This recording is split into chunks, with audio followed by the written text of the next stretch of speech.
शेर और गधे की कहानी। एक जंगल में कराल किसर नाम का एक शेर रहता था। उसके साथ हमेशा उसका सेवक दूसरक नाम का सियार भी रहा करता था। एक बार शेर की लड़ाई एक हाथी से हो गई, जिसमें वह इतना जख्मी हो गया कि उससे चला भी नहीं जा रहा था। शेर और सियार का भूख के मारे बुरा हाल था। शेर ने अपनी जान की परवाह करते हुए सियार से कहा, सुन सेवक, तू किसी ऐसे जीव को मेरे पास लेकर आ जिसे मैं आसानी से मार सकूं और मुझे ज्यादा मेहनत न करनी पड़े। शेर का आदेश सुनकर सियार किसी ऐसे जानवर को ढूंढने के लिए जंगल से होता हुआ एक गांव में पहुंचा।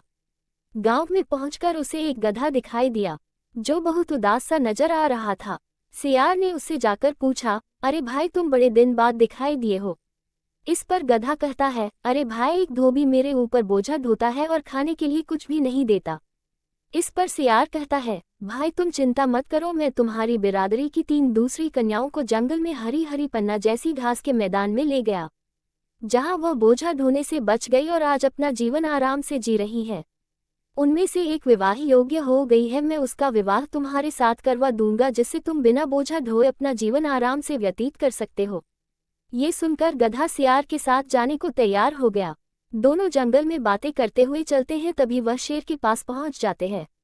जख्मी शेर गधे को देख उस पर झपट्टा मारने की कोशिश करता है, पर भाग्यवश गधा बच निकलता है और गधे को भागते वक्त शेर का पंजा लग जाता है। सियार शेर को कहता है, तुम कैसे शेर हो जो खुद चलकर आए हुए जानवर को भी अपना शिकार नहीं बना पाए। ये सुनकर शेर शर्मीली से मुस्कान के साथ कहता है, अरे मैं तैयार नहीं था इसलिए वो बचकर चला गया। सियार कहता है, अच्छा ठीक है, मैं एक बार और प्रयास करके उसे तुम्हारे पास लाता हूँ। शेर ने कहा, वह तुम्हारे साथ नहीं आएगा क्योंकि वह डर गया है। इस पर सियार कहता है, तुम उसकी चिंता मत करो।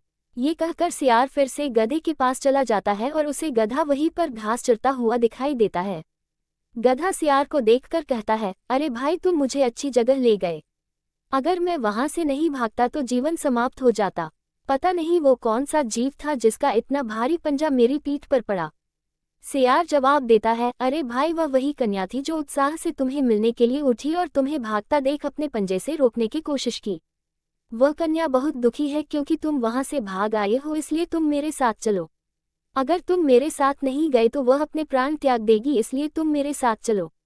सियार की बात सुनकर वह गधा उसके साथ दोबारा जंगल की ओर चल दिया और गधे को इस बार शेर ने नहीं छोड़ा, वह मारा गया। शेर गधे को मारकर स्नान करने के लिए चला गया। पीछे से सियार ने गधे का दिल और कान खा डाला। शेर वापस आकर देखता है कि गधे के शरीर में कान और दिल नहीं है। ये देख शेर कहता है, दुष्ट, तूने मेरे भोजन को जूठा कर दिया। इस पर सियार कहता है, स्वामी नहीं, मैंने आपका भोजन जूठा नहीं किया, बल्कि इसमें कान और दिल नहीं था, तभी तो ये जाकर दोबारा वापस आ गया। ये सुनकर शेर को सियार की बात पर यकीन हो गया और दोनों ने भोजन का आनंद लिया। सीख, ये जानते हुए भी कि काम का बुरा परिणाम होगा, कोई उसे करता है तो वह मनुष्य गधा ही होता है।